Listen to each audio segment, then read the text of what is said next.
मेरा नाम श्वेता है। मेरी शादी होने वाली थी।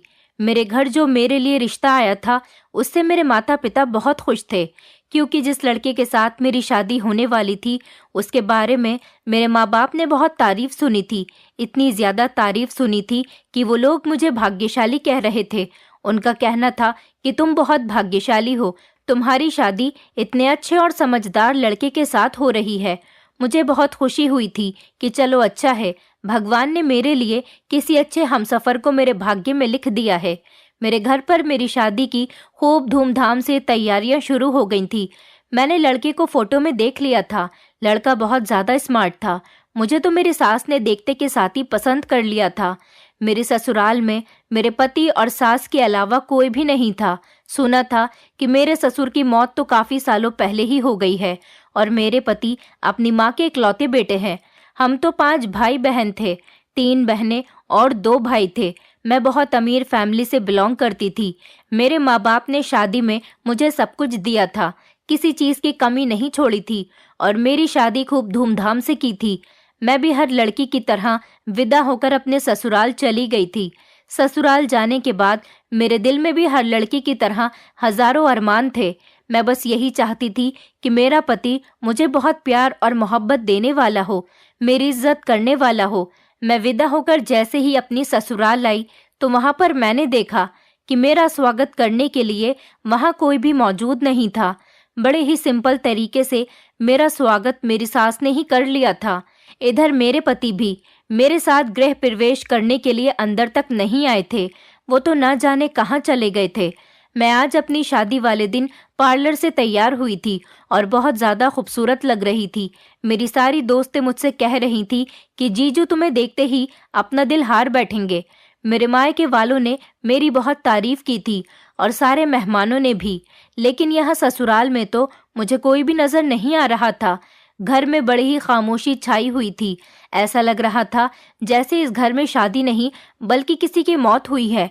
मैं अपनी शादी से जितनी खुश थी, यहाँ आने के बाद मेरे चेहरे पर इतनी ही ज़्यादा मायूसी छा गई थी, क्योंकि हमारे घर की शादियाँ तो इस तरीके से नहीं होती। हमारे घर की शादियाँ बहुत धूम धड़ाके से की जाती है और 1 हफ्ते पहले ही सारे मेहमान हमारे घर पर आ जाते हैं। इधर अपने पति को भी अपने साथ ना पाते हुए देखकर मैं और भी ज़्यादा दुखी हो गई थी। भला मेरे पति को तो मेरे साथ होना ही चाहिए था। ऊपर से मेरे ससुराल का घर तो बहुत ही छोटा था, सिर्फ 2 कमरे थे और एक छोटा सा आंगन बना हुआ था। जबकि मेरे पेरेंट्स ने तो मेरे ससुराल की हर चीज़ की ही तारीफ की थी। उन्होंने कहा था कि तुम्हारे ससुराल का घर बहुत बड़ा है और तुम्हारे ससुराल वाले भी आदत के बहुत अच्छे लोग हैं। ससुराल आने के बाद मेरा दिमाग कुछ शक में पड़ गया था, पर मुझे इन सब से कोई मतलब नहीं था। जो हुआ सो हुआ। मैंने सोच लिया था कि मेरा पति मेरे साथ अच्छा रहेगा तो मैं इस छोटे से घर में भी गुजारा कर लूंगी। मेरा गृह प्रवेश करवाकर मेरी सास ने मुझे मेरे कमरे में बैठा दिया था। मेरा कमरा बहुत छोटा सा था और यहाँ पर न कोई सजावट थी, ना ही कोई सेज थी। मुझे ये सब देखकर बड़ी परेशानी हो रही थी कि आखिर मैं कहीं किसी गलत घर में तो नहीं आ गई। ये मेरी ससुराल ही है ना? ये सब सोच सोचकर मेरा दिमाग दर्द करने लगा था। मैं बेड पर तैयार होकर अपने पति के आने का इंतजार करने लगी। थोड़ी देर के बाद मेरी सास कमरे में मेरे लिए दूध लेकर आई। उन्होंने मुझसे कहा कि लो बहू, थक गई होगी, ये दूध पी लो। वो ये कहते हुए मेरे पास बैठ गईं और मुझे इधर उधर की बातों में लगाने लगी। सास तो आदत से बहुत अच्छी लग रही थी, क्योंकि उनके बोलने में बहुत मिठास थी। उनकी बातों के अंदाज से मेरे दिल को थोड़ी तसल्ली हुई थी कि चलो अच्छा है, सास की आदत तो अच्छी है। घर छोटा है या फिर घर में सुनसान है, ये कोई इतना बड़ा मैटर नहीं था। मेरी सास काफ़ी देर तक मुझसे बातें करती रही। मैं उनसे बातें तो कर रही थी, लेकिन मेरा ध्यान अपने पति पर था। रात इसी तरह से बातों में ही गुजरती चली जा रही थी, लेकिन मेरा पति अभी तक कमरे में नहीं आया था। थोड़ी देर के बाद मेरी सास कमरे से बाहर चली गई। मैंने गहरी सांस भरी थी कि चलो अब मेरा पति कमरे में आ जाएगा, लेकिन मेरी सास कमरे से जाते हुए मुझे एक बात कह गई थी। उन्होंने कहा था कि बहू, जो भी काम हो मुझे ही बता देना, कमरे से बाहर निकलने की ज़रूरत नहीं है, वरना बहुत पछताओगी। मैं उनके इन अजीबोगरीब शब्दों पर दंग रह गई थी और खामोश हो गई थी। मुझे लगा कि शायद इनका दिमाग खराब हो गया है। अब मैं शादी करके अपनी ससुराल आ गई हूँ तो यही मेरा घर है। भला कमरे में रहकर ही मैं सारे काम कैसे कर सकती हूँ? मुझे किसी न किसी काम के लिए तो कमरे से बाहर जाना ही पड़ेगा। वो मुझे अजीब से अंदाज में देखती हुई कमरे से बाहर चली गई थी। उनके जाने के थोड़ी देर के बाद मेरा पति कमरे के अंदर आ गया था। वो बहुत जल्दी में था। उन्होंने कमरे में आते ही मेरे हाथ में एक बैग थमा दिया और कहने लगे कि ये तुम्हारी मुंह दिखाई है, तुम्हारा गिफ्ट है। मैं अभी जा रहा हूँ, सुबह बात करते हैं। वो बात खत्म करके कमरे से बाहर जा चुके थे और मैं शॉक्ड रह गई थी। मेरे पति तो इतनी जल्दी जल्दी में थे कि उन्होंने मुझे कुछ कहने का मौका तक नहीं दिया था। मुझे बार बार अपनी सास की ये बात सता रही थी कि कमरे से बाहर मत निकलना वरना बहुत पछताओगी। इसका मतलब ये था कि जरूर यहाँ कोई ना कोई तो गड़बड़ है। ये सारी परेशानियां मेरे सर में दर्द पैदा कर रही थी और मेरे दिल में शक भी डाल रही थी कि कहीं मेरे साथ कुछ गलत तो नहीं होने वाला है। मैं तो अभी इस घर में किसी को ठीक से जानती तक नहीं थी। पति से 2-3 बातें करती तो उनके बारे में जानती, कुछ उन्हें अपने बारे में बताती, पर उन्हें तो इतनी फुर्सत ही नहीं थी। न जाने वो इतनी जल्दी में क्यों थे और कहाँ चले गए थे। नई नवेली दुल्हन को छोड़कर कोई इस तरह से तो नहीं जाता। मेरे पति को मेरे पास बैठना चाहिए था, जबकि वो मुझे छोड़कर न जाने कहाँ जा चुके थे। ये शादी मेरी मम्मी की एक जानने वाली औरत ने करवाई थी, वही ये रिश्ता लेकर आई थी। मेरे घर वाले वैसे भी यही चाहते थे कि मेरी शादी ऐसी ही जगह पर होनी चाहिए जहाँ पर ज्यादा लोगों का झंझट न हो। सिर्फ एक सास ही तो है और वो भी कितने दिनों की है। बाकी ये सब कुछ मेरे पति का ही तो है। मेरे पति के आगे पीछे कोई भाई या बहन भी नहीं है। हमारे सारे रिश्तेदार तो मेरे रिश्ते पर बहुत खुश थे। लोगों को ये बात पता थी कि मैं एक अमीर बाप की बेटी हूँ। मेरे पिता मेरी शादी अच्छे तरीके से करेंगे और बहुत ज्यादा दहेज देंगे। और मेरे माता पिता का कहना भी यही था कि हम अपनी बेटी की शादी उस घर में करेंगे जहाँ पर घर के मेंबर बहुत कम हो, लड़का पढ़ा लिखा हो और अच्छा कमाता हो, ताकि हमारी बेटी राज करे। मेरी मम्मी ने पूरे 15 साल जॉइंट फैमिली सिस्टम में गुजारे थे और जॉइंट फैमिली में तो वैसे भी बहुत सारी लड़ाइयाँ रहती हैं। इसलिए मेरी मम्मी का कहना तो यही था कि मैं अपनी बेटी के लिए अकेला घर देखूंगी, जॉइंट सिस्टम नहीं देखूंगी, क्योंकि मेरी दादी और बड़ी माँ ने मेरी मम्मी को हमेशा दबाकर रखा था। वो दोनों सास बहू मेरी मम्मी पर अपना रोब चलाती थी और मेरी मम्मी हमेशा बर्दाश्त करती रहती थी। हमारे घर में छोटी छोटी बातों पर लड़ाइयाँ होती थी और छोटी से छोटी बात पर बड़े से बड़ा हंगामा हो जाता था। यही सब कुछ देखते हुए कुछ सालों बाद मेरे पापा ने अलग घर खरीद लिया था और हम लोग इस घर में शिफ्ट हो गए। अपनी फैमिली वालों से अलग होकर मेरे पापा को बहुत बड़ा सदमा लगा था, लेकिन रोज रोज की लड़ाई झगड़े से अब वो भी तंग आ गए थे। इसलिए एक दिन उन्होंने खुद ही घर से निकलने का फैसला कर लिया और दूसरा घर खरीद लिया जब मैं 12 साल की थी। और उसके बाद मेरे सबसे छोटे भाई बहन हुए। इसी तरह से हम 3 भाई बहन का जन्म तो दादा दादी के घर में ही हुआ था और 2 भाई बहन का जन्म इस नए घर में हुआ था। इस घर में रहते हुए हमें काफी साल गुजर गए। खूब मौज मस्ती के दिन गुजरे थे। जिंदगी अच्छी लगने लगी थी और जवान होते होते हमारी सारी परेशानियां दूर हो गई थी। मेरे पापा का बिजनेस भी अच्छा चलने लगा था। उन्होंने हमारी खुशी के लिए सब कुछ किया, यहाँ तक कि हमारी हर छोटी से छोटी और बड़ी से बड़ी डिमांड को भी पूरा करने की हर तरह से कोशिश की। मैं अपने माता पिता की सबसे बड़ी बेटी थी, इसीलिए सब मुझसे बहुत प्यार करते थे। मेरे सारे भाई बहन मुझसे छोटे थे। मेरे मम्मी पापा ने हमेशा हम भाई बहनों का कहना माना था और उन्होंने हम 5 भाई बहनों को बहुत अच्छे संस्कार दिए थे। हम 5 भाई बहन एक दूसरे से बहुत प्यार करते थे। कभी हम भाई बहनों के बीच मनमुटाव नहीं हुआ था। मैं अपनी पुरानी जिंदगी के बारे में सोच रही थी और यही सब कुछ सोचते सोचते दिन निकल आया था, लेकिन मेरा पति कमरे के अंदर नहीं आया था। टेंशन की वजह से मुझे सारी रात नींद नहीं आई थी। मेरी शादी की पहली रात मुझे इस तरह छोड़कर मेरा पति कहाँ चला गया, ये सवाल मेरे दिमाग में बार बार आ रहा था। ऐसा तो तभी होता है जब सामने वाला किसी गलत काम में शामिल हो। मैं अपने पति का इंतजार करती रही, मगर वो नहीं आया। सुबह के 6 बज गए थे। मैंने यही सोचा कि मैं अपनी सास के कमरे में जाकर पता लगाती हूँ कि उनका बेटा कहाँ है। मैंने अपनी सास के दरवाजे पर जाकर दस्तक दी तो ये देखकर मैं हैरान रह गई थी कि दरवाजा मेरे पति ने ही खोला था। मैं ये देखकर एकदम चौंक गई थी और सोचने लगी थी कि शादी की पहली रात उन्हें अपनी पत्नी के साथ उसके कमरे में गुजारनी थी, न ही अपनी माँ के साथ। आखिर वो अपनी माँ के कमरे में क्या कर रहे थे? वो भी मुझे देखकर कुछ परेशान से हो गए थे। उनके चेहरे पर मुझे देखते ही एक अजीब से एक्सप्रेशन आ गए थे। वो मुझसे घबराते हुए पूछने लगे, तुम यहाँ? क्या हुआ? कोई काम है क्या? मैं गुस्से में उन्हें बिना कुछ कहे ही अपने कमरे में चली आई थी। इस टाइम मुझे बहुत ज्यादा गुस्सा आ रहा था कि वो अपनी माँ के कमरे में क्यों थे। उनकी माँ तो बिल्कुल ठीक ठाक थी। भला उन्हें अपनी माँ के साथ ऐसे मौके पर तो नहीं होना चाहिए था। अगर उन्हें अपनी माँ की इतनी ही फिक्र थी तो उन्होंने मुझसे शादी ही क्यों की थी? मुझे गलत तो नहीं सोचना चाहिए था, मगर फिर भी ये फिजूल तरह के ख्याल मेरे दिमाग में सब पैदा कर रहे थे। मैं तो कमरे में आकर गुस्से में बैठ गई थी। मेरा पति मेरे पीछे पीछे चला आया और कहने लगा, मेरी माँ की तबीयत ठीक नहीं है, वो थोड़ी बीमार है, इसीलिए रात को मैं उनके कमरे में ही रुक गया था। मुझे पता है तुम्हें मेरा ये सब करना अच्छा नहीं लगा होगा, लेकिन अब तुम ही बताओ कि मेरी माँ का इस दुनिया में मेरे अलावा कौन है? भला मैं ही तो उनका ख्याल रख सकता हूँ। मैंने कहा, आपकी बात ठीक है, लेकिन शादी की पहली रात कोई अपनी इस तरह से खराब नहीं करता जिस तरह से आपने की है।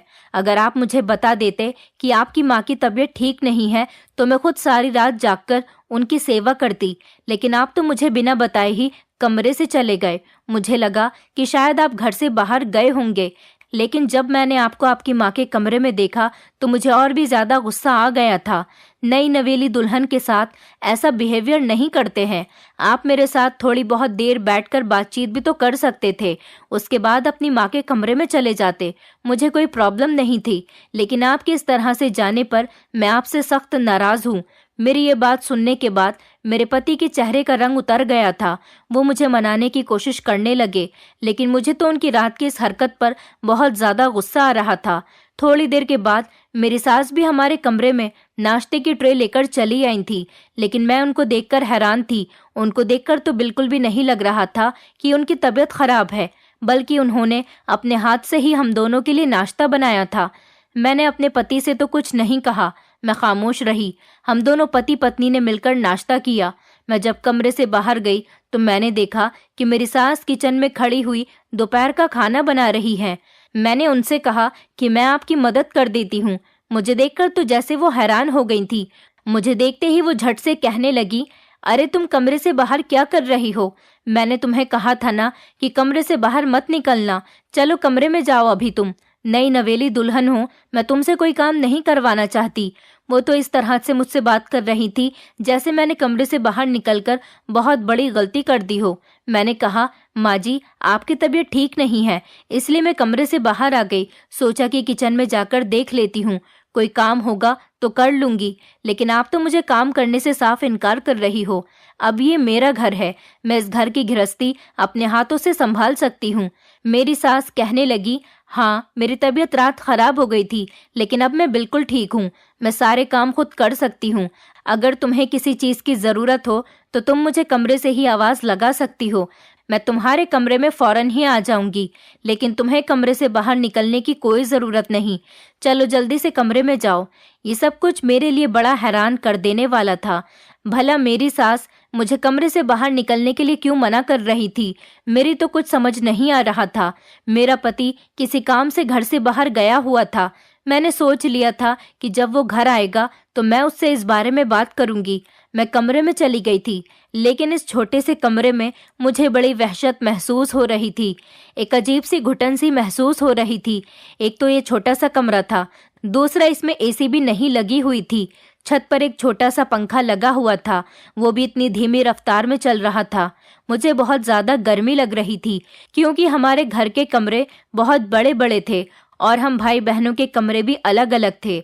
अपने मायके में मुझे कभी सर्दी और गर्मी का एहसास ही नहीं हुआ, लेकिन यहाँ तो मेरा दम घुट रहा था। मेरा मन कर रहा था कि मैं कमरे से बाहर चली जाऊं। मुझे बहुत ज्यादा गर्मी लग रही थी, लेकिन मेरी सास ने मुझे कमरे से बाहर निकलने के लिए सख्त मना किया हुआ था। आखिर इसकी क्या वजह थी, ये तो मुझे मेरे पति ही बता सकते थे। मैं कमरे में बैठी हुई उनका इंतजार कर रही थी। मेरे पास मोबाइल भी नहीं था जो मैं अपने पति को कॉल कर लेती या फिर अपने मम्मी पापा को कॉल करके उनका हालचाल पूछ लेती। लगभग 2 घंटे के इंतजार के बाद मेरे पति घर आ गए थे। मुझे उनके बोलने की आवाज़ आ रही थी। शायद वो अपनी माँ से बात कर रहे थे, लेकिन वो अब की बार भी कमरे में नहीं आए थे। मुझे उनका इंतज़ार करते हुए बहुत देर हो गई। फिर मैं हार कर कमरे से बाहर निकल ही गई। मैंने अपने कमरे से बाहर झांक कर देखा तो शायद मेरे पति अपनी माँ के कमरे में बैठे हुए थे। मेरी सास के कमरे का दरवाज़ा खुला हुआ था। मैं जैसे ही कमरे के दरवाजे की तरफ गई, तभी अचानक मेरे पति कमरे से बाहर निकल आए और मुझे देखते ही उन्होंने अपनी माँ के कमरे का दरवाज़ा बंद कर दिया और मुझसे कहने लगे, तुम यहाँ पर क्या कर रही हो?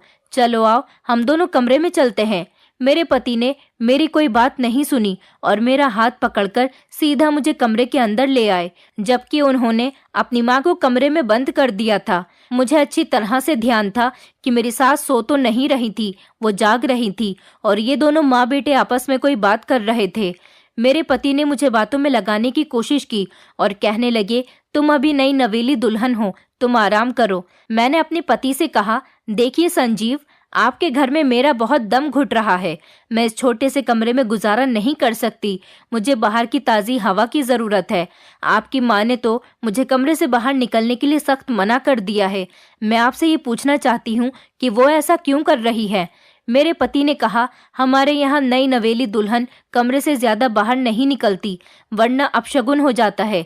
और अभी तो तुम्हारी शादी को ढंग से 24 घंटे भी पूरे नहीं हुए। तुम अगर ऐसे कमरे से बार बार बाहर निकलोगी तो अपशगुन माना जाएगा। बस इसीलिए माँ तुमसे मना कर रही है। मैंने कहा, लेकिन ऐसा कब तक चलेगा? मैं कैसे इस कमरे में गुजारा करूंगी? बहुत गर्मी हो रही है। अगर सर्दी होती तो कोई बात नहीं थी। मेरे पति ने मुझे प्यार से समझाया। कहने लगे, मेरी प्यारी श्वेता, तुम्हें फिक्र करने की जरूरत नहीं है। बस कुछ दिनों की बात है। ये पूरा घर तुम्हारा है। उसके बाद तुम अपनी मर्जी से इस घर में जहाँ चाहे वहाँ घूमना। मेरे पति ने इतने प्यार से मुझे ये बात कही तो मेरा भी दिल पिघल कर रह गया था। उन्होंने मुझसे कहा, चलो आओ, हम दोनों कुछ देर प्यार भरी बातें करते हैं। काफी देर तक हम दोनों पति पत्नी एक दूसरे के साथ टाइम स्पेंड करते रहे और एक दूसरे के साथ बातें करते रहे। ये टाइम बहुत अच्छा था। सारा दिन किस तरह से गुजर गया कुछ पता ही नहीं चला। दोपहर को तो मुझे भूख भी नहीं लग रही थी और ना ही मेरे पति ने खाना खाया था। रात को मेरी सास अपने हाथ से खाना बनाकर हमें कमरे में ही दे गई थी। मेरी सास सच में तबीयत खराब की हालत में भी इतना सब काम कर रही थी। मुझे उनकी ये बात बहुत अच्छी लगी थी, वरना तो आजकल की सासें दूसरे दिन ही अपनी बहू को किचन संभालने के लिए दे देती हैं। रात हो गई थी और मेरे पति वॉशरूम का कहकर कमरे से बाहर चले गए थे, जबकि वॉशरूम तो कमरे में भी मौजूद था। मैंने उन्हें कुछ नहीं कहा और वो कमरे से जब बाहर गए तो मुझे उनका इंतजार करते हुए लगभग 1 घंटा हो गया था, लेकिन वो अभी तक कमरे में नहीं आए थे। मुझे लगा कि आज भी वो अपनी माँ के साथ उनके कमरे में होंगे। अब दोबारा तो मैं ये सब कुछ बर्दाश्त नहीं कर सकती थी। शगुन और अपशगुन जैसी बातों को मैं नहीं मानती। मुझे अपने पति का इंतजार करते हुए लगभग रात के 3 बज गए थे। मैं अपने कमरे से खामोशी से बाहर निकली और ये देखने गई कि मेरी सास की तबीयत ठीक है या नहीं। मैंने जैसे ही दरवाजे को खोलने के लिए उस पर हाथ लगाया तो ये देखकर मैं हैरान रह गई कि इन दोनों माँ बेटे ने कमरे के दरवाजे को अंदर से बंद क्यों किया हुआ था। इतनी गर्मी में ये लोग कमरे का दरवाजा अंदर से बंद करके सो रहे थे। मुझे पता था कि मेरा पति कमरे के अंदर ही है। भला ये दोनों माँ बेटे क्या कर रहे थे? मेरी तो कुछ समझ नहीं आ रहा था। फिर मेरा ध्यान कमरे में लगी हुई खिड़की पर गया। मैंने खिड़की से अंदर झांकने की कोशिश की। कमरे के अंदर की लाइट ऑन थी और मुझे अंदर का सब कुछ साफ साफ नजर आ रहा था। एक तरफ बेड पर मेरे पति सो रहे थे तो दूसरी तरफ मेरी सास, और ये क्या था कि मेरी सास के साथ कोई लड़की भी सो रही थी। ये देखकर तो मेरे पैरों तले से जमीन निकल गई थी। भला ये लड़की कौन है? अब मुझे किसी गड़बड़ का शक होने लगा था। मैंने फैसला कर लिया था कि मैं अपने पति और सास से सवाल करूंगी और उस लड़की के बारे में सब कुछ पूछूंगी। मुझे और मेरे घर वालों को तो ये पता था कि मेरे पति के घर में सिर्फ उनकी माँ रहती है। उन दोनों के अलावा घर में कोई मेंबर नहीं है। अब ये लड़की कौन थी, ये सोच सोच कर मेरा दिमाग खराब हो रहा था। मैं उस टाइम तो खामोशी से अपने कमरे में आ गई थी और अपने पति के कमरे में आने का इंतजार करने लगी। सुबह के लगभग 11 बजे के टाइम पर मेरे पति कमरे में आए थे और मुझे पता था कि मेरे पति आ गए हैं। तो अब जरूर मेरी सास नाश्ता लेकर कमरे में आएंगी। मेरी सास नाश्ता लेकर आई तो मैंने उनके हाथ से ट्रे खींच लिया और कहा कि अब आप दोनों मुझे ये बताओ कि इस घर में आखिर चल क्या रहा है। ये सुनकर मेरे पति और सास के चेहरे का रंग फीका पड़ गया था। मेरे पति कहने लगे, ये तुम किस तरह का सवाल कर रही हो। मैंने कहा, मुझे सब कुछ पता चल गया है कि आप उस कमरे में क्यों सोते हो। उस कमरे में कोई लड़की है।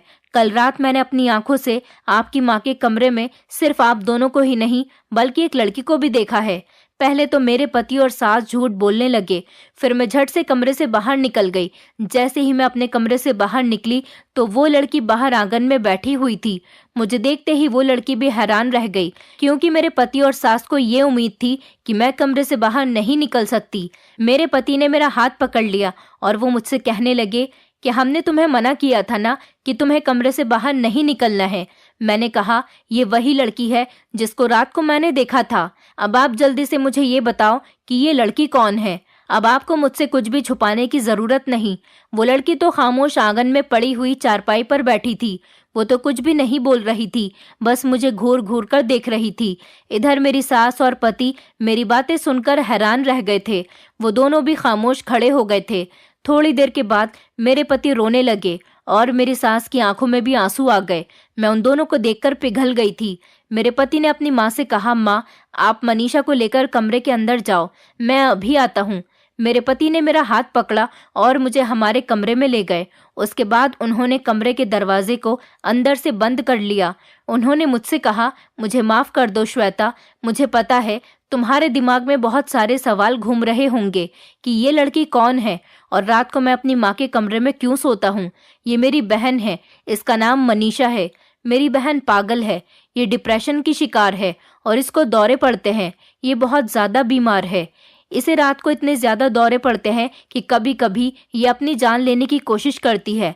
माँ तो इस उम्र में इसको संभाल नहीं सकती, इसलिए रात को मुझे इसके पास रुकना पड़ता है ताकि वो खुद को और माँ को नुकसान न पहुँचाए। अपने पति को इस तरह से रोता हुआ देखकर मैं खुद को शर्मिंदा महसूस करने लगी थी। फिर मैंने अपने पति से कहा, लेकिन आपने अपनी बहन को इतना छुपाकर क्यों रखा हुआ है और इसके बारे में हमें बताया क्यों नहीं। मेरे पति ने कहा, तुम्हें तो पता है ना कि आजकल का जमाना कैसा है। कुछ लोग अपनी बेटियों के लिए कुंवारी नंदों को बर्दाश्त नहीं करते, लेकिन मेरी बहन तो फिर भी पागल है। मेरे काफी सारे रिश्ते खत्म हो चुके हैं इस बात पर कि इस घर में लड़के की पागल बहन रहती है। उसके होते हुए हम अपनी बेटी को इस घर की बहू नहीं बना सकते। बस इसी वजह से हमने तुम्हारे घर वालों से झूठ बोला। इसमें हमारी बहन की भी बेइज्जती होती है। लोग उसे बार बार पागल कहते हैं और फिर मेरी शादी भी इस वजह से ही नहीं हो रही थी। यह हमारी बहुत बड़ी मजबूरी थी श्वेता, इसलिए हमने तुम लोगों से झूठ बोला। मेरी माँ की हमेशा तबीयत खराब रहती है इसी टेंशन की वजह से, और इधर मैं भी अपनी बहन की हालत देख देख कर परेशान रहता हूँ। मेरे पति की आंखों में अपनी बहन को लेकर बहुत मोहब्बत दिखाई दे रही थी और वो रोए जा रहे थे। उन्होंने कहा कि जब कोई उनकी बहन को पागल कहता है तो उनके दिल पर बहुत ज़्यादा अफसोस होता है और उनको तकलीफ पहुंचती है। इसी वजह से वो उसको दुनिया के सामने लेकर नहीं आना चाहते। यही वजह है कि वो सिर्फ कमरे तक ही रहती है और कभी कभी किसी काम के लिए कमरे से बाहर निकलती है, वरना तो उसे कमरे के अंदर ही रहने दिया जाता है क्योंकि वो कभी भी कुछ भी गलत कर लेती है। मुझे भी अपने पति को रोता हुआ देखकर बहुत अफसोस हो रहा था और सबसे ज्यादा बुरा मुझे इस बात पर लग रहा था कि मैंने अपने इतने अच्छे पति पर शक किया था। कुछ देर के बाद मेरे पति ने कमरे का दरवाज़ा खोल दिया था और मेरी सास मेरे कमरे में आ गई थी। वो भी बहुत रो रही थी। उन्होंने मुझसे कहा, बहू, अब ये सारा घर तुम्हारा है।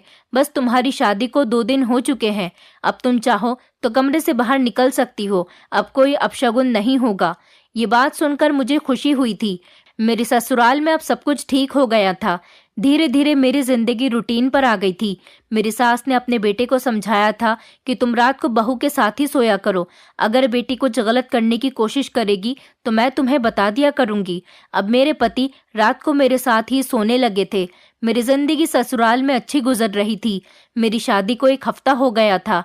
इस 1 हफ्ते में 5 दिन तो बहुत अच्छे गुजरे थे, लेकिन फिर एक दिन अचानक मेरे पति ने मुझसे कहा कि आज फिर मुझे अपनी माँ के कमरे में ही सोना पड़ेगा। वो यही बात कहकर कमरे से बाहर चले गए। वो चले गए और मैं सोचने लगी कि भला आखिर ऐसा कब तक चलता रहेगा। क्या वो हर दूसरे तीसरे दिन इसी तरह से रात अपनी माँ के कमरे में ही गुजारेंगे, जबकि मेरी सास ने उनसे कह दिया था कि तुम बहू के कमरे में सो जाया करो। लेकिन फिर भी मेरे पति को अपनी बहन की ही टेंशन लगी रहती थी। अगली रात भी यही हुआ था। मेरे पति को लगातार अपनी माँ के कमरे में सोते हुए अब 3 दिन हो गए थे। उससे पहले भी 2 रातें वो सो चुके थे। मैं इन सब बातों से बहुत तंग आ गई थी, इसलिए मैं गुस्से से अपनी सास के कमरे के दरवाजे पर चली गई और दरवाजे को जोर जोर से बजाने लगी, मगर शायद वो तीनों बहुत गहरी नींद में सो चुके थे। किसी ने दरवाजा ही नहीं खोला। ये लोग दरवाजा क्यों नहीं खोल रहे थे? मुझे इस बात पर बहुत गुस्सा आ रहा था। मैं अब और अकेले इस कमरे में नहीं रह सकती थी। मुझे अपने पति के साथ की जरूरत थी। अभी मैं नई नवेली दुल्हन थी और इतनी जल्दी मेरा पति मुझे बार बार अकेला छोड़कर जाता रहता था। काफी देर तक दरवाजा बजाने के बाद मैं वापस अपने कमरे में आ गई थी। हमारी शादी को 1 हफ्ते से ज्यादा हो गया था, लेकिन अभी तक मेरा पति मुझे घर से बाहर कहीं घुमाने भी लेकर नहीं गया था। अगली सुबह जब मेरा पति कमरे में आया तो मैं उस पर बरस पड़ी और पूछा कि कल रात तुमने दरवाजा क्यों नहीं खोला था? मेरे पति मुझे तसल्ली देते हुए कहने लगे, शायद हम लोग गहरी नींद में सो रहे होंगे, इसलिए दरवाजा नहीं खोला होगा। मैंने कहा, तुम अपनी माँ के कमरे में सोते हो तो दरवाजे को अंदर से लॉक क्यों करते हो? दरवाजा खोलकर भी तो सो सकते हो। आखिर किसी गैर के कमरे में थोड़ी सो रहे हो। तुम्हारी माँ का कमरा है और तुम लोगों को गर्मी नहीं लगती दरवाजा बंद करके सोने पर? मेरे इस सवाल पर मेरा पति घबरा गया और कहने लगा, तुम्हें बताया तो था कि मेरी बहन को दौरे पड़ते हैं, वो कमरे से बाहर ना निकल जाए इसलिए कमरे के दरवाजे को अंदर से बंद रखते हैं। मैंने कहा, अगर तुम्हें यही डर है तो कल से मैं भी तुम्हारी बहन और माँ के साथ सो जाया करूंगी। मैं उन दोनों का ख्याल रखूंगी, तुम हमारे कमरे में ही रहना। मैंने नोटिस किया था कि मेरी इस बात पर मेरे पति के चेहरे का रंग उड़ गया था। भला मैं भी तो अपने पति को किसी और के पास नहीं जाने दे सकती थी। मैं रोने लगी, मगर मेरे पति ने मुझे चुप नहीं करवाया और कमरे से बाहर चला गया। अगले दिन मेरी सास दोपहर के टाइम पर अपने कमरे में सो रही थी। मेरा पति घर पर नहीं था। मैंने खिड़की से झांक कर देखा तो मनीषा जाग रही थी। मैंने धीरे से मनीषा को आवाज लगाई और कहा कि दरवाजा खोल दो। उसने डर की वजह से मना कर दिया।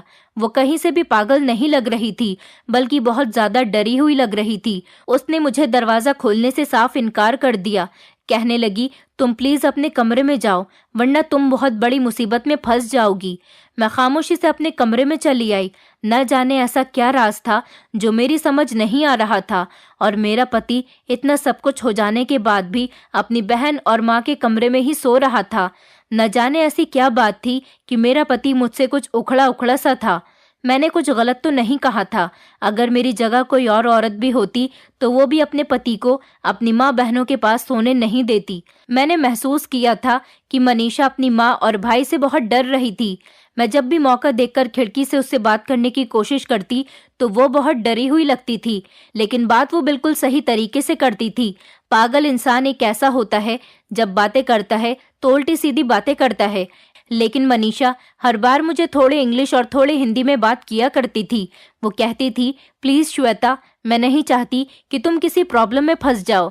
लेकिन उसने मुझसे कहा था कि प्लीज मौका देखकर जिस दिन ये दोनों माँ बेटा इस घर में ना हो उस दिन तुम मेरे पास चली आना, मुझे तुमसे बहुत जरूरी बात करनी है। मैंने कहा, ये तुम्हारे भाई और माँ हैं, तुम इनसे इतना डरती क्यों हो? जैसी भी बात है मुझे बता दो। मनीषा कहने लगी, मैं अभी कुछ नहीं बता सकती। अगर तुम्हारी सास जाग गई तो मेरा जीना दुश्वार कर देंगी। प्लीज तुम अपने कमरे में जाओ। और मैं जाकर बेड पर बैठ जाती हूँ। दोपहर के टाइम पर मेरी सास गहरी नींद में सो रही होती थी। मनीषा के पास मुझसे बात करने का अच्छा मौका होता, लेकिन हर बार वो मुझे कमरे में जाने के लिए कह देती थी। पता नहीं उसे किस बात का डर था। मैंने नोटिस किया था कि ये दोनों माँ बेटे मनीषा पर बहुत ज्यादा सख्ती किया करते थे। उसे बिल्कुल भी कमरे से बाहर निकलने नहीं देते थे और ना ही मुझे उससे बात करने दिया करते थे। उस बेचारी को लवारिसों की तरह कमरे में बंद करके रखा जाता था। मेरी सास और पति बस उसी की रखवाली में लगे रहते थे। मुझे तो जैसे इस घर में लाकर भूल ही गए थे। मैंने एक दिन अपने पति से कहा कि तुम्हारी बहन को दौरे पड़ते हैं तो चलो उसे किसी अच्छे अस्पताल लेकर चलते हैं। मगर मेरा पति कहने लगा, तुम्हें फिक्र करने की कोई जरूरत नहीं, इसका इलाज चल रहा है। एक दिन मेरी सास और मेरे पति कहीं गए हुए थे। मौका अच्छा था, इसलिए मैं जल्दी से मनीषा के कमरे में चली गई। मैंने देखा कि दरवाजे पर लॉक लगा हुआ था। मुझे चाबी के बारे में पता था, इसलिए मैंने जल्दी से अपने पति के पुराने कपड़ों में से जाकर चाबी को निकाल लिया और कमरे का दरवाजा खोल दिया। लेकिन जैसे ही मैंने कमरा खोला, ये देखकर मेरी आंखें फटी की फटी रह गईं कि मनीषा को तो जंजीरों से बांधकर रखा गया है। वो बेचारी बहुत बुरी हालत में कमरे में पड़ी हुई थी। मैंने जल्दी से उसका सर अपनी गोद में रख लिया और मैंने उससे कहा, तुम्हारी ये हालत किसने की है? मनीषा मुझसे कहने लगी, प्लीज मुझे पानी पिला दो। मैंने जल्दी से उसे पानी पिला दिया। उसके बाद वो थोड़ा रिलैक्स हुई थी। मनीषा ने कहा, ये दोनों माँ बेटे कहीं गए हुए हैं, चलो हम दोनों इस घर से भाग चलते हैं। मैंने कहा, मनीषा तुम ये कैसी बातें कर रही हो? मनीषा कहने लगी, मैं सही कह रही हूँ, आज हम दोनों के पास इससे अच्छा मौका नहीं है। मैं तुम्हें सारी सच्चाई बताती हूँ। तुम जिसे अपना पति कह रही हो वो तुम्हारा पति तो है ही, साथ साथ मेरा भी पति है। मैं मनीषा की ये बात सुनकर अपने कानों पर विश्वास नहीं कर पा रही थी। मनीषा ने कहा, मैं सच कह रही हूँ, तुम उसकी दूसरी पत्नी हो और मैं उसकी पहली पत्नी हूँ। यहाँ हम लोगों के साथ शादी के नाम पर धोखा किया जा रहा है। मैंने मनीषा से कहा, लेकिन इन लोगों ने तो मुझे बताया कि तुम उसकी बहन हो। मनीषा कहने लगी, ये लोग तुमसे बार बार झूठ बोल रहे हैं और यहाँ जो भी तुम्हारी आंखों के सामने है ये सब कुछ झूठ है। मैं इस घर की बहू हूँ। मेरी शादी 4 साल पहले हुई थी, लेकिन मैं अपने दहेज में कुछ नहीं लेकर आई थी क्योंकि मेरे माता पिता बहुत गरीब थे। ये लोग मुझ पर रोज जुल्म किया करते थे कि अपने मायके से पैसे लेकर आओ। जो थोड़े बहुत जेवर मैं अपने मायके से शादी पर लेकर आई थी वो भी इन लोगों ने मुझसे लेकर बेच दिए थे। मुझसे शादी करके उसे किसी भी तरह की सहूलियत नहीं हुई थी। मेरे पति और सास ने सोचा था कि शादी करने के बाद वो मुझसे मेरे मायके से पैसे मंगवाते रहा करेंगे, लेकिन ऐसा कुछ भी नहीं हो सका। मेरे माता पिता इस काबिल ही नहीं थे, मैं उन्हें कहां से पैसे लाकर देती। इसलिए उसने मुझे कमरे में बंद कर दिया और मुझे मारने पीटने लगा। लोगों में ये साबित कर दिया कि उसकी पत्नी मर चुकी है। मेरे माता पिता जब मेरा पता निकालने के लिए यहाँ पर आए तो इन लोगों ने उन्हें धक्के मारकर वापस भेज दिया। वो लोग गरीब थे, इसलिए कोई एक्शन नहीं उठा पाए और यहाँ से खामोशी से चले गए। उसके बाद मेरे माता पिता भी ये सोचकर खामोश हो गए कि शायद उनकी बेटी मर गई है। फिर इस दरिंदे ने अपने इस काम को अंजाम देने के लिए दूसरी शादी करने का फैसला किया। इसने सोचा कि इस बार ये किसी अमीर बाप की लड़की से शादी करेगा ताकि उसके सारे जेवर और दहेज में जितना भी कीमती सामान आएगा उसे बेचकर ये माँ बेटे अपना खर्च पूरा कर सके। क्योंकि हमारा पति कोई काम नहीं करता, वो बिल्कुल आवारा है और इसी सब को उसने अपना बिजनेस बनाया हुआ है। देखो श्वेता, इन लोगों ने तुमसे बहुत झूठ बोले हैं। अभी तो तुम्हारी शादी को सिर्फ 1-1.5 महीना ही गुजरा है। जब धीरे धीरे तुम्हारी शादी को कुछ साल गुजर जाएंगे और इस आदमी के पास कुछ भी नहीं बचेगा तो फिर ये तुम्हें मजबूर करेगा तुम अपने मायके से जाकर पैसे लेकर आओ, और अगर तुमने इस बात पर इनकार कर दिया तो फिर तुम्हारा भी हश्र वैसा ही होगा जैसा मेरे साथ हो रहा है। ये माँ बेटा रोज कमरे में बंद करने के बाद मेरे साथ जुल्म करते हैं। ये चाहते हैं कि मैं किसी तरह से मर जाऊं और मेरा नामो निशान मिट जाए, लेकिन ऐसा हरगिज नहीं हो सकता क्योंकि अब इस घर में तुम आ गई हो। तुम्हारे होते हुए ये लोग मेरे साथ ज्यादा कुछ नहीं कर सकते। सिर्फ ये लोग मुझ पर कड़ी नजर ही रख सकते हैं क्योंकि तुम्हें शक हो जाएगा। ये दोनों माँ बेटा मेरे साथ तो इसीलिए सोते हैं कि कहीं मैं भाग न जाऊं और कमरे से निकलकर मेरी मुलाकात तुमसे न हो जाए। देखो, मेरा कहना मानो और जल्दी से अपने सारे कीमती जेवर लो और मेरे साथ भाग चलो। हम दोनों यहाँ से भाग चलते हैं और पुलिस स्टेशन जाकर इन लोगों के खिलाफ रिपोर्ट दर्ज करवाते हैं। मनीषा की ये सारी बात सुनकर मेरे रोंगटे खड़े हो गए थे। मनीषा जिस हालत में रो रो कर मुझे ये सब कुछ बता रही थी, मुझे तो लग रहा था कि वो सच कह रही है, क्योंकि जिस दिन से मैं शादी करके यहाँ पर आई थी मुझे इन लोगों पर शक तो तभी से होने लगा था। मैं जल्दी से उसकी बात पर यकीन करने के लिए सबसे पहले अपने कमरे में गई और जाते ही मैंने जैसे ही अपनी अलमारी की तिजोरी खोली तो ये देखकर मैं हैरान रह गई थी कि शादी पर मैं अपने मायके से जितने भी जेवरात पहनकर आई थी वो सारे जेवरात तिजोरी में थे ही नहीं। इसका मतलब था कि ये लोग मेरे जेवरात बेच चुके थे या फिर इन लोगों ने अपने पास रख लिए, क्योंकि अभी तक मुझे ये जेवर पहनने का मौका ही नहीं मिला था। मेरा पति ना तो मुझे कहीं बाहर लेकर गया था और ना ही घर में कोई मेहमान आया था ताकि मैं किसी खास मौके पर ये पहनती। मुझे मनीषा की बात बिल्कुल सही लगी थी और हमारे पास बहुत अच्छा मौका था यहाँ से भाग निकलने का और ये दोनों माँ बेटे जरूर मेरा ही कोई सामान बेचने गए हैं। मैंने जल्दी से मनीषा को लिया और हम लोग घर से भाग गए। मनीषा को लेकर मैं अपने मायके चली गई थी।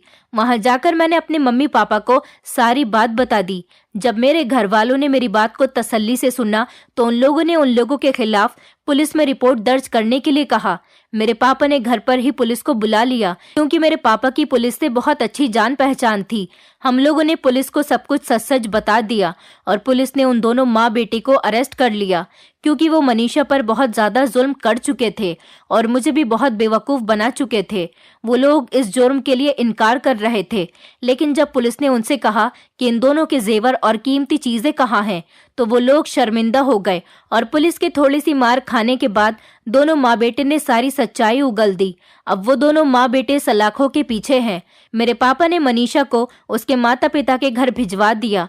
मनीषा के माता पिता अपनी बेटी को जिंदा देखकर बहुत खुश हो गए थे, वरना तो उन्होंने उम्मीद ही छोड़ दी थी कि उनकी बेटी जिंदा भी वापस लौट सकती है। मेरे माता पिता को इस बात की खुशी थी कि मनीषा की वजह से उनकी बेटी भी सही सलामत घर लौट आई है, वरना आने वाले टाइम में मनीषा के साथ साथ उनकी बेटी पर भी वही सब होता जो सब कुछ मनीषा के साथ हुआ था। भगवान की कृपा थी कि मैं ऐसे दरिंदे आदमी के अत्याचार का शिकार नहीं बनी थी।